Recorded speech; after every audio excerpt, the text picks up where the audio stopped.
안녕하십니까. 교과서 읽어주는 남자 김영선입니다. 오늘 우리 한국 근현대사 수업 10번째 시간 함께 시작하도록 하겠고요. 2단원 근대 국민국가 수립운동, 3중단원 근대 국민국가 수립을 위한 노력, 3소단원 독립협회와 대한제국 첫 번째 시간 같이 가도록 하겠습니다. 교과서는 125쪽 펴주시면 되겠고요. 자, 오늘 보시면 학생목표 첫 번째입니다. 독립협회라는 단체가 등장하는데 그게 왜 생긴 건지, 창립 배경, 그리고 뭐 했는지 주요 활동 보자는 거고요. 두 번째는 대한제국의 수립과정 과 광무개혁의 내용을 설명할 수 있다 되어 있는데 오늘은요, 자, 수립 과정까지만 볼 겁니다. 광무개혁의 내용은 우리가 다음 시간에 11차 시에서 우리가 다뤄볼 겁니다. 자, 오늘 연표 볼게요. 96년도에 독립협회 만들어지고요. 97년도에 대한제국 수립되네요. 오늘 주요한 게 바로 독립협회랑 대한제국이니까 이거 두 가지는 우리가 알고 넘어가야겠죠. 다시 98년에 독립협회 얘기가 나오는데 독립협회에서요, 많은 사람들이 같이 모여서 집회를 한 게 있어요. 그게 만민공동회입니다. 만민, 수많은 사람, 모든 사람들이 다 모일 수 있는 그런 집회였죠. 자, 근데 너무 많은 사람들이 모이니까 나중에 고종 황제가, 나중에 이미 제국이니까 고종 황제가 여기다가 고위 대신들, 고위 관료들을 좀 보냅니다. 야, 뭐라고 하는지 좀 듣고 와봐라 라고 해서 나중에 관료들과 민들이 같이 모였다 그래서 관민공동회로 개최되기도 했습니다. 그 관민공동회에서 같이, 관과 민이 같이 얘기해서 내놓은 문서가 바로 헌의육조라는 것입니다. 헌의육조. 근데 별안간, 돌연, 독립협회가 같은 해 해산되네요. 굉장히 사이즈 좋게 모였고 왕이 보낸 대신들까지 같이 모여서 같은 뭔가 문서까지 협의해서 냈는데 돌연 해산됩니다. 무슨 일이 있었는지 다시 좀 보도록 하겠습니다. 자, 오늘의 용어는 독립협회, 대한제국, 그리고 만민공동 이렇게 중심으로 보겠고요. 자, 먼저 보시면 독립협회는 당연히 독립이라는 단어를 내세우게 됩니다. 독립이 굉장히 중요한 단체예요. 자, 첫 번째 내용을 보면요. 자, 독립협회 창립 배경 묻고 있습니다. 왜 만들어진 거야? 그리고 중요한 게 이겁니다. 자, 독립협회에 다양한 계층이 참여할 수 있었던 이유를 묻고 있습니다. 자, 창립 배경 보시면요. 바로 이 사건 이후에 조선 내에서 이 나라의 영향이 커지게 된다. 자, 안 봐도 뻔하죠? 지난 시간에 우리가 아관파천으로 끝났잖아요. 아관파천 이후에 누구의, 그렇죠, 러시아의 영향이 굉장히 커지게 되고요. 열강의 이권 침탈이 심화됩니다. 러시아뿐만 아니라 열강의 이권 침탈이 심화돼요. 왜냐하면 바로 최혜국 대우 때문이겠죠. 러시아한테 뭐 하나 주면 다른 나라한테도 이걸 줘야 되는, 비슷한 걸 줘야 되는 그런 상황들이 계속 펼쳐집니다. 그럼 러시아한테 왜 주냐? 당연하죠. 왕이 지금 아관에 들어가 있잖아요. 러시아의 손아귀에 들어가 있는 거죠. 자, 이런 상황 속에서 서재필이라는 사람 등이 정부의 지원을 받아서 독립신문이라는 것을 창간하게 되는데, 일단 신문 만들다가 이걸 돌려 읽다가 정부 내 개혁 세력 등이 야, 우리 문 하나 만들자, 그 이름을 독립문이라고 하자라고 하면서 이제 건립을 추진하게 됩니다. 독립문이라는 걸 건립 추진하면서 독립협회라는 것을 창립하게 되는 거예요. 그러니까 독립협회는 사실 이 문을 만들려고 했던 그런 그런 단체였던 거죠. 자, 근데 이 참여할 수 있는 배경이요, 사람들이 마구마구 참여할 수 있는 배경이 바로 이 독립문을 건립할 수 있는 기금, 즉 기부금만 내면 누구나 가입이 가능했다는 겁니다. 그러니까 5만 사람 다 가능했던 거예요. 자, 그래서 이 사람들이 뭐 했냐라고 하면 2번이죠. 자, 먼저는 애국심 고취라고 나와 있고, 그 다음에 국민 계몽인데요. 애국심을 높인다라는 것이고, 국민 계몽은 이 몽총한 거에서 깨우친다. 뭔가 무지몽매한 상황에서 이렇게 일깨워준다는 얘기가 되겠죠. 자, 보시면 애국심 고취, 우리의 것, 우리의 독립문 건립 위에서 봤고요. 그리고 모화관이라는 게 있었는데 이것을 독립관으로 개조하게 됩니다. 수업 시간에 얘기했었는데 이 원래 영은문이라고 있었던 것을 갖다가 독립문으로 이제 갈아치워버린 거죠. 그래서 독립문 앞에는 그 영은문의 주춧돌이 같이 남아 있었어요. 그 교과서 보시면 사진 남아 있으니까 한번 체크해 보시고요. 영은 그 중국의 사신이 오면 이 그 오시는 은혜를 환영한다 해서 영은문이었고요. 여기는 이 모화는요, 그 화가 중국이거든요. 그 중국의 것을 뭔가 그린다 혹은 사모한다는 의미로 모화관이라고 했는데 전부 다 그 단어를 지금 뭘로 바꿔버렸다? 독립으로 바꿔버렸다. 굉장한 독립적인 의식을 보여주는 거죠. 사실은 청일전쟁 이후에 이미 청나라가 조선에서 어느 정도 물러난 상황이긴 했지만 의식적으로 굉장히 강력하게 청나라에 대한 사대의식을 더 몰아내게 되었다라는 것을 우리가 볼 수 있겠고요. 자, 국민들을 계몽했다라고 하는데 기관지를 간행하게 됩니다. 그 기관에서 만든 어떤 종이, 잡지, 신문 이런 걸 기관지라 그러죠. 뭐 대조선 독립 독립협회 회보 뭐 이런 걸 만들었다고 하고요. 강연회도 하고 토론회도 하고라고 하는데 띠리리 별표가 있네요. 자, 토론회에서 대체 뭐 했냐? 산업개발, 문화발전 등 계몽적 주제, 그리고 열강 이권 침탈 반대, 의회 설립, 민권 신장 등 정치적 주제. 자, 무슨 말이냐면 사람들이 예전에는 주로 농민들이었잖아요. 농민들이 뭐 국가 정책에 뭐 관여하거나 뭐 말 한마디 없거나 그럴 수 없었을 텐데 이제 모여서 우리가 같이 떠들어대고 외치고 하다 보면 우리는 그렇게 우리는 우리 국가 정책에 영향을 미칠 수 있는 그런 존재다. 우리는 쉽게 말해서 정치적인 존재다라는 것을 일깨우기 시작한 겁니다. 그게 이 독립협회의 어떤 비결이었어요. 사람들이 막 뭔가 깨어지기 시작합니다.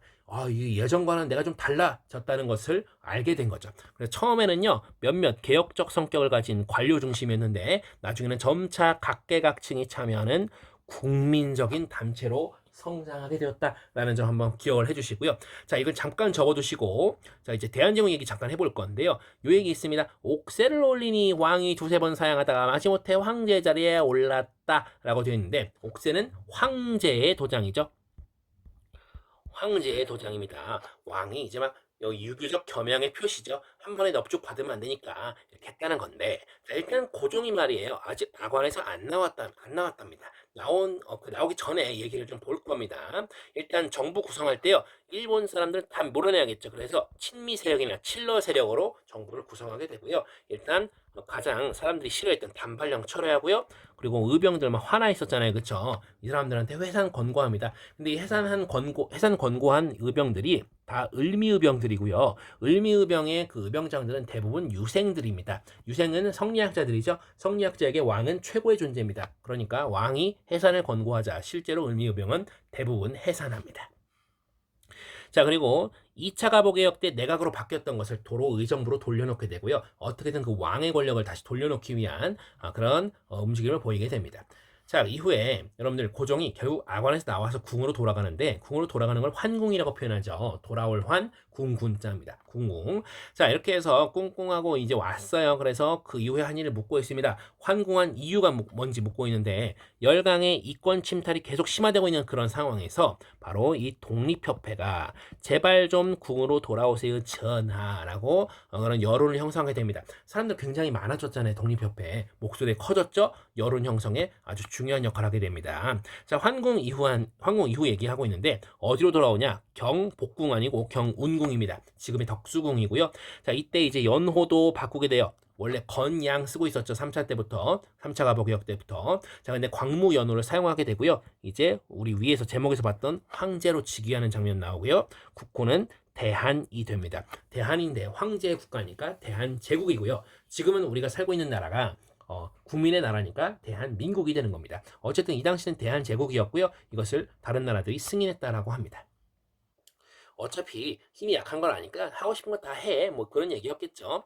자, 근데 5번은 보시면 고종 환궁 이후에 러시아의 행보를 묻고 있습니다. 보시면 한국에 대한 영향력이 점점 확대됩니다.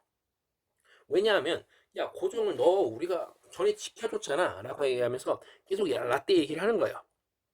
그러니까 영향력이 확대될 수밖에 없습니다. 그래서 군사 분야에서 교관을 추가 임명하면서 군사 분야에도 간섭하고요. 그리고 재정 분야에도 또 고문 파견해가지고 간섭을 하게 됩니다. 그리고 경제적 침탈도 심화되는데, 우리 같이 합동은행 만들자. 이름이 한러은행입니다. 왠지 그럴 때. 그리고 절영도라는 곳을 조차를 요구하는데요. 절영도는 교과서 보시면 아시겠지만 부산의 영도 지역입니다. 굉장히 예쁜 섬이라고 해요. 쌤도 직접 보지 못했는데, 자, 그 섬을 조차, 즉 땅을 빌려달라고 얘기합니다. 그냥 오랫동안 빌려달라고 그랬어요. 우리 일진이 막 와가지고 야, 이거 좀 빌려가자 하면 진짜 빌려가는 게 아니고 뺏어가겠다는 얘기잖아요. 그런 얘기랑 똑같은 겁니다. 절영도 조차를 요구합니다. 그런데 이런 러시아의 야심을 방해하는 단체가 있었으니 독립협회 다시 얘기 들어봅니다. 자, 고종이 환궁한 이후에 독립협회가 성장하게 되는데, 독립협회 6번 봅니다. 독립협회가 뭘 했다? 반러운동했다. 그리고 내용과 성과를 묻고 있는데, 그 밑에 질문 보니까 반러운동 이후 독립협회 활동 내용과 성과는, 그렇다면 이 반러운동은 어떻게 됐다? 그야말로 대성공이었다는 걸 알 수가 있겠죠. 왜냐? 반러운동 이후에 한 게 이만큼이 많으니까, 엄청 많으니까 어깨가 막 으쓱해져가지고 이것저것 많이 했다는 걸 우리가 추론해 볼 수가 있어요. 자, 보시면요. 일단 발로 운동 얘기부터 볼 건데, 구국 운동 상소문을 일단 올리고 시작합니다. 이 러시아 이거 안 됩니다. 라고 얘기 상소문부터 던져놓고 황제한테 그렇게 시작하는 겁니다. 사람들을 막 불러 모아요. 그래서 만민 공동회라는 것을 개최해서 러시아 어쩌고저쩌고 막 하면서 욕을 합니다. 그래서 러시아의 이권 침탈을 막 규탄, 비판하게 되고요. 결국 이에 못 이긴 러시아는 각종 요구를 철회하게 됩니다. 즉 발로 운동이 성공하게 됐던 것이죠. 그래서 그 이후에 무슨 활동을 하냐? 자, 일단 발로 운동을 추진하면서 민중의 정치 의식이 대단히 성장하게 됩니다. 우리가 이전에는 뭔가 얘기하면 얘기해도 안 들어주고 그럴 줄 알았는데 이게 모여서 얘기하니까 뭔가 되네. 우리가 뭐 총칼 들고 누구 죽이거나 때리거나 한 것도 아닌데 우리가 모여서 그저 말로만 떠들었을 뿐인데 이게 되네. 우리는 정말 정치적인 존재구나 하는 것을 한번 경험하게 된 겁니다. 그래서요, 자유민권과 내정개혁 이런 것들이 이제 나오게 되는데요. 자유민권 같은 경우는 지금 신체의 자유나 언론, 그리고 뭐가 있죠? 출판, 집회, 그리고 결사 이런 자유들이 있다고 하고요. 그리고 국민의 참정권, 정치에 참여할 수 있는 권리 이런 운동을 전개하게 되고요. 내정개혁 같은 경우는요. 보수 성향을 가진 대신들의 부정부패, 그리고 악법이 있었어요. 연좌법. 이걸 다시 부활시키려고 하는 거예요. 이거 1차 가보개혁 때 폐지됐던 거잖아요. 이걸 다시 부활시키려는 것을 저지하게 됩니다. 이러면서 이런 것들을 이제 만민공동회를 통해서 이제 규탄하면서 이제 없앴던 것이고요. 자, 그리고 나중에 박정양 중심으로, 그렇죠? 지금 잠깐 기억이 안 났어요. 자, 박정양 중심으로 개혁적 내각이 수립되는데 이때 의회 설립 운동을 전개하게 됩니다. 의회 설립 운동. 그 정부 대신이 참석한 관민공동회가 이제 개최가 되는데 여기서 바로 위에서 얘기했던 헌의 6조라는 것이 채택이 되고요. 나중에 고종이 이거 도장 찍어요. 오케이 하고 제가합니다. 제가는 거기에 동의했다는 겁니다. 그래서 중추원이라고 하는 대단히 의회스러운 무언가가 등장할 것 같다. 그런 기대감이 뿜뿜 퍼져 나오게 됩니다. 자, 그 이후의 얘기인데 돌연 이 독립협회 해산 얘기 나오거든요. 왜 그러냐? 권모술수가 난무한다는 겁니다.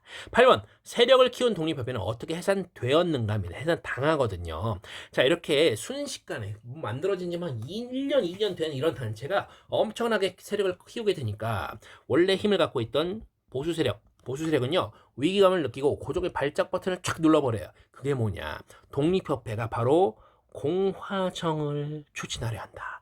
공화정에는요 왕이 없어요. 황제도 없어요. 그러니까 황제한테는 이게 고종 황제한테는 이게 굉장히 위협적으로 느껴졌을 겁니다. 근데 이게 모함이었어요. 모함이었지만 고종에게는 굉장히 위협적이기 때문에 바로 독립협회를 불법 단체로 규정합니다. 그렇게 해서 간부들 막 체포하고요. 자기가 보냈던 그 헌의육조 찬성했던 그런 관료들 있잖아요. 이 사람들 싹 잘라버립니다. 잘라버리고요. 자, 그리고 보부상 단체였던 황국협회와 군대를 동원해서 독립협회를 강제로 해산하게 됩니다. 이 얘기가 좀 남아있게 되고요. 자, 이제 독립협회가 해산이 됐으니까 그 의의와 한계를 정리해 보자는 건데, 자, 의의 좀 정리해 볼게요. 자, 여기 단어 들어갈 걸 보면요. 바로 자주권 수호하고요. 그리고 민권의식을 고취합니다. 그리고 자강을 강조했죠. 자, 이 내용이요. 이렇게 세 가지로 좀 바꿔서 말할 수 있거든요. 교과서에는 이렇게 세 가지 네 글자로 이렇게 나와 있지는 않아요. 근데 여러분 한번 이렇게 알아두시면 좋을 것 같고요. 이게 각종 시험에서 이렇게 표현되기도 하니까 꼭 체크해 주세요. 자, 그리고 이 과정에서요. 개혁 자체에 국민이 직접 참여하게 됐잖아요. 보세요. 만민운동을 통해서 국민이 참여했잖아요. 그래서 옛날에 일부 관료들이 주도했던 갑신정변이나 갑오개혁과는 좀 대비되는 그런 측면이 있었습니다. 많은 사람들이 같이 개혁에 참여했던 거죠. 자, 굉장히 지금 엄청나게 멋있는 단체 같아요. 근데 이 독립협회가요. 러시아 배척에만 굉장히 적극적이었고요.